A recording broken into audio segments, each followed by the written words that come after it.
Hello friends, your welcome to my channel. आज हम लोग मानव भूगोल के मूल सिद्धांत की पुस्तक के 9वें अध्याय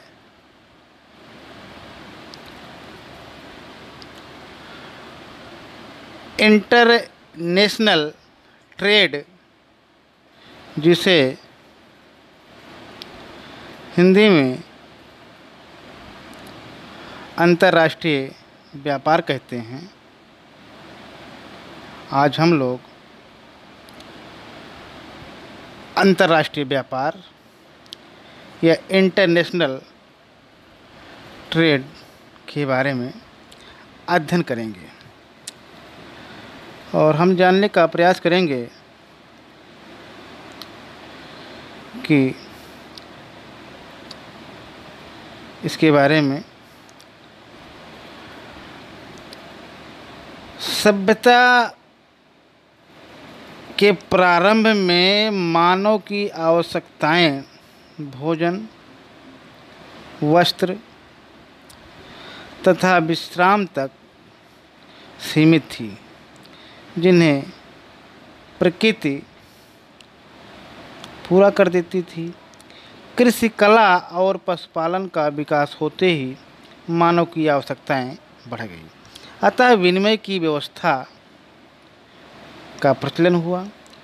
परिवहन के विकास ने विनिमय के आकार और क्षेत्र को बढ़ा दिया, अतः मानव ने मुद्रा की खोज की।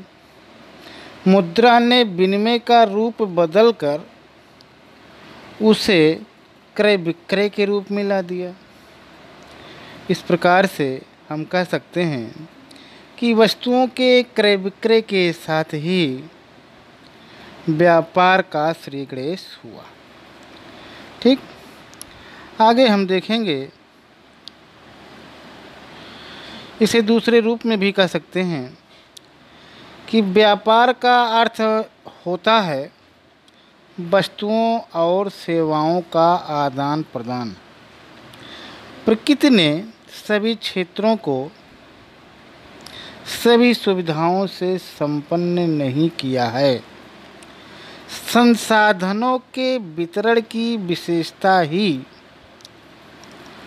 व्यापार का आधार है।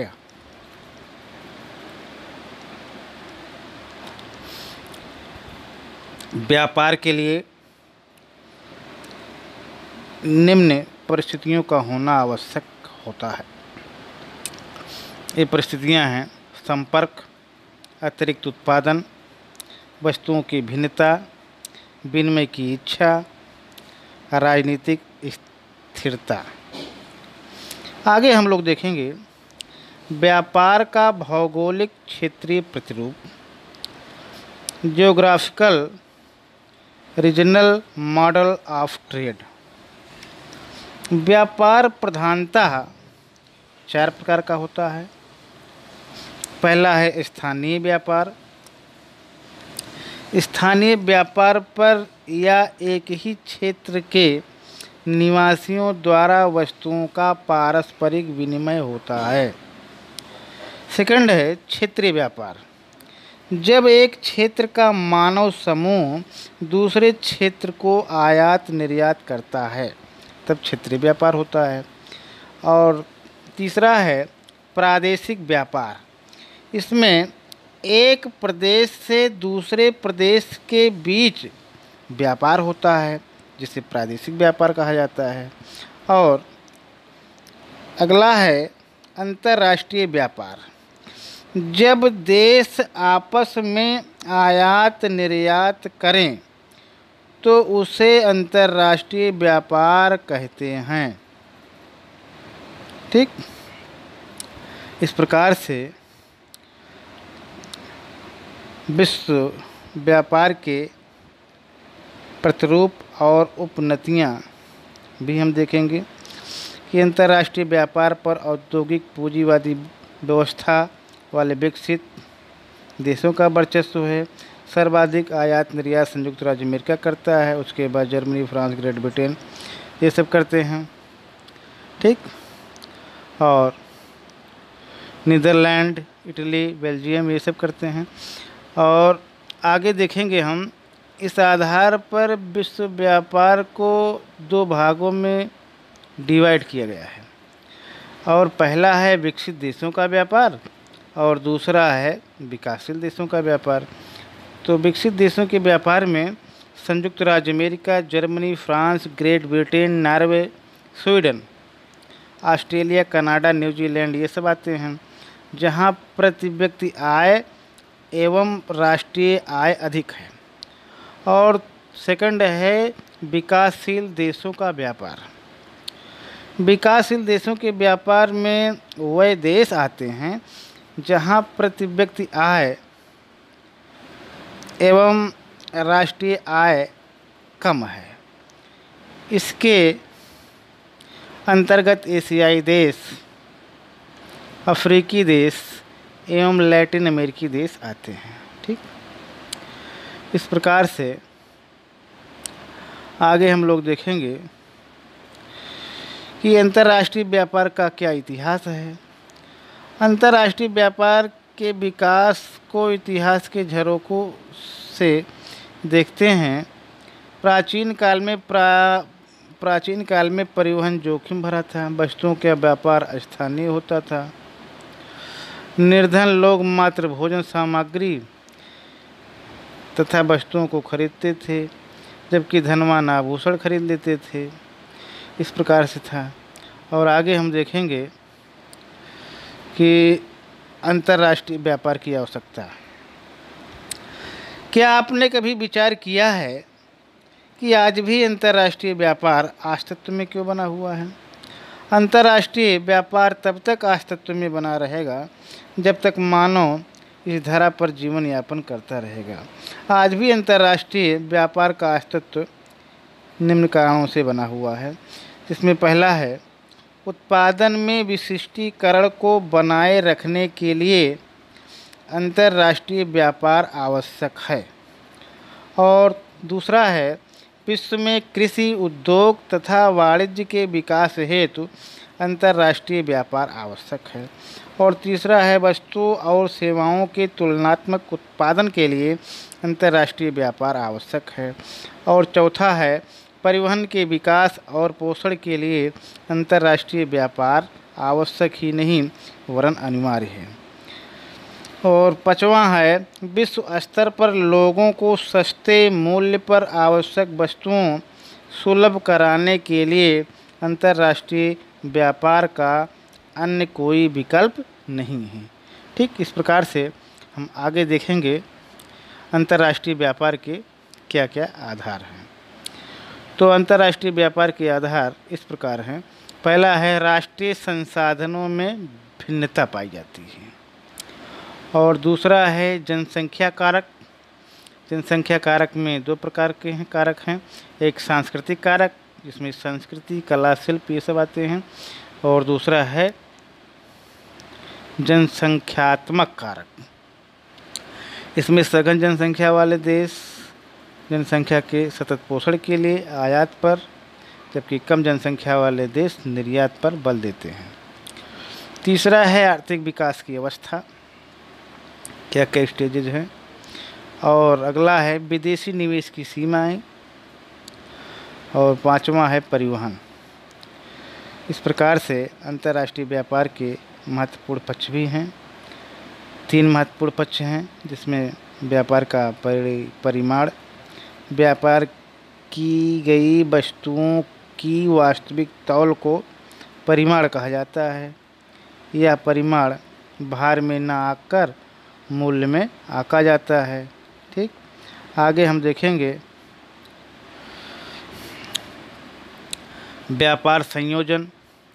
व्यापार के आयात निर्यात में वस्तुओं और सेवाओं की मात्रा के घटते बढ़ने को व्यापार संयोजन कहा जाता है। ठीक, आगे हम लोग देखेंगे व्यापार की दिशा। 19वीं शताब्दी में अंतर्राष्ट्रीय व्यापार की दिशा में परिवर्तन हुआ। विकासशील देशों के व्यापार की मात्रा बढ़ी जबकि यूरोपीय देशों की मात्रा घटी। उत्तरी अमेरिका, जापान और यूरोप सबसे बड़े व्यापारिक साझेदार हैं।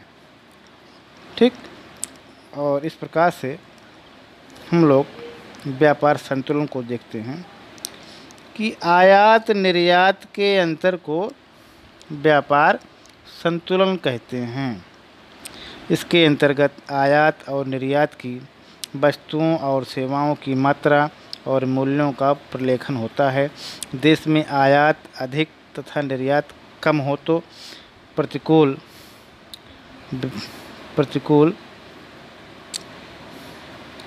व्यापार संतुलन, जबकि आयात कम और निर्यात अधिक हो तो अनुकूल व्यापार संतुलन होता है। ठीक, इस प्रकार से अंतर्राष्ट्रीय आयात व्यापार को हम देखते हैं। संसार के अधिकांश देशों का व्यापार यूरोपीय देशों से है। संयुक्त राज्य अमेरिका का व्यापार यूरोपीय समुदाय से केवल 18% है। ठीक, इस प्रकार आगे हम देखेंगे अंतर्राष्ट्रीय निर्यात व्यापार। संसार में अंतर्राष्ट्रीय निर्यात व्यापार की संरचना इस प्रकार है। विकासशील देश विकसित एवं तृतीय विश्व के देशों को खाद्यान्न, कच्चा माल, खनिज, चमड़ा, तंबाकू, चाय, कहवा आदि निर्यात करते हैं। मुख्य निर्यातक देश भारत, मिस्र, इंडोनेशिया, पाकिस्तान, श्रीलंका एवं कनाडा है। और दूसरा है औद्योगिक केंद्रों की बनी वस्तुएं, भारी मशीनें, इंजीनियरिंग सामग्री, रसायन, ऊन एवं ऊनी वस्त्र, मोटर गाड़ियां आज Germany, great Britain, France, Italy, संयुक्त राज्य अमेरिका आदि से विकासशील देशों का निर्यात की जाती है। और तीसरा है वर्तमान में ओपेक देश संसार के प्रत्येक देश को खनिज तेल निर्यात करते हैं। ठीक, इस प्रकार से अब हम देखेंगे अंतर्राष्ट्रीय व्यापार के प्रकार। अंतर्राष्ट्रीय व्यापार का वर्गीकरण इस प्रकार है। पहला है द्विपार्श्विक व्यापार। इसमें दो देशों के बीच परस्पर जो व्यापार होता है उसे द्विपार्श्विक व्यापार कहते हैं। ये दोनों देश आयात निर्यात की वस्तुओं पर सहमति करके व्यापार चलाते हैं। ठीक, जैसे भारत ईरान को चावल भेजेगा जबकि ईरान इसे कच्चा तेल देगा। ठीक, और अगला है बहुपार्श्विक व्यापार। इसमें है अनेक देशों के साथ व्यापारिक स्तर पर होने वाला व्यापार बहुपार्श्विक व्यापार कहलाता है। इसके बाद हम लोग देखेंगे मुख्य व्यापार की स्थिति क्या स्थिति है। व्यापारिक उदारीकरण ने अर्थव्यवस्था को दूसरे राष्ट्र को खोलने का मार्ग प्रशस्त करके मुक्त व्यापार की पद्धति को जन्म दिया। मुक्त व्यापार की स्थिति में एक राष्ट्र घरेलू उत्पादों और सेवाओं से प्रतिस्पर्धा करने के लिए सभी देशों को अनुमति देता है। ठीक, इस प्रकार से आगे हम लोग देखेंगे विश्व व्यापार संगठन, वर्ल्ड ट्रेड ऑर्गेनाइजेशन। इसको हम लोग आगे काफ़ी एक्सप्लेन करके हम लोग अलग से एक वीडियो हम तैयार करेंगे। इस पर आगे आप लोग इसको डिटेल में सीखिएगा। आज यहीं तक इतना सीखिए बस कि WTO एक विश्व व्यापार संगठन है। ठीक, और जिसके बहुत सारे कंट्री इसके मेंबर्स हैं। ठीक, और आगे देखेंगे हम लोग कि अंतर्राष्ट्रीय व्यापार से संबंधित मामले। अंतर्राष्ट्रीय व्यापार राष्ट्रों के आर्थिक विकास के द्वार खोलकर उनके सर्वांगीण विकास में सहायक बनता है। यह प्रादेशिक विशिष्टीकरण, उत्पादन के उच्च स्तर, रहन सहन के उच्च स्तर, वस्तुओं और सेवाओं की विश्वव्यापी उपलब्धता, मूल्यों और वेतन में समान ज्ञान एवं संस्कृति के विकास में अभूतपूर्व योगदान देता है। ठीक, अब आगे हम लोग पत्तन देखेंगे कि पत्तन देश के आयात निर्यात में व्यस्तम नगर होता है। इसके विकास के लिए उत्तम पोताश्रय एवं आर्थिक दृष्टि से समृद्ध पृष्ठ प्रदेश की आवश्यकता होती है। उत्तम पत्तन के लिए प्लेटफार्मों, गोदामों, पारगमन शेडों, रेल मार्ग आदि की पर्याप्त खुला स्थान होना चाहिए। इस प्रकार से जो दुनिया के प्रमुख पत्तन है उसको हम खाली देखेंगे। पत्तनों के प्रकार को भी दो भागों में बांटा गया है, कई भागों में बांटा गया है, सारी दो भागों नहीं कई भागों में। इसमें पहला है निपटाए गए नौभार के अनुसार पत्तनों के प्रकार। पहला है औद्योगिक पत्तन और दूसरा है वाणिज्यिक पत्तन और तीसरा है विस्तृत पत्तन। अब खा देखेंगे स्थिति के आधार पर पत्तनों के प्रकार। इसमें इसे दो भागों में डिवाइड किया गया है, अंतर्देशीय पत्तन, दूसरा है बाह्य पत्तन। आगे है विशिष्टीकृत कार्यकलापों के आधार पर पत्तनों के प्रकार। इसको 5 भागों में डिवाइड किया गया है, तेल पत्तन, मार्ग पत्तन, पैकेट स्टेशन पत्तन, आंत्रपो पत्तन, नौसेना पत्तन। ठीक, आगे हम लोग विश्व के जो प्रमुख पत्तन हैं उसको देखेंगे, main ports of the world. इसमें न्यूयॉर्क पत्तन की स्थिति, न्यूयॉर्क है, London, Liverpool, Tokyo, Hong Kong, Shanghai पत्तन, मुंबई पत्तन, सिंगापुर पत्तन, कोलंबो पत्तन और मॉस्को पत्तन के बारे में हम लोग ये जो विश्व के प्रमुख पत्तन हैं इसके बारे में हम अलग से एक वीडियो, अलग से हर पत्तन के बारे में वीडियो बनाएंगे और डिटेल में आप सब लोगों को समझाया जाएगा, इसके बारे में अलग से एक्सप्लेन किया जाएगा। ठीक, इस प्रकार से आज हम लोगों ने अंतर्राष्ट्रीय व्यापार के बारे में सीखा। आज यहीं तक, बहुत बहुत धन्यवाद।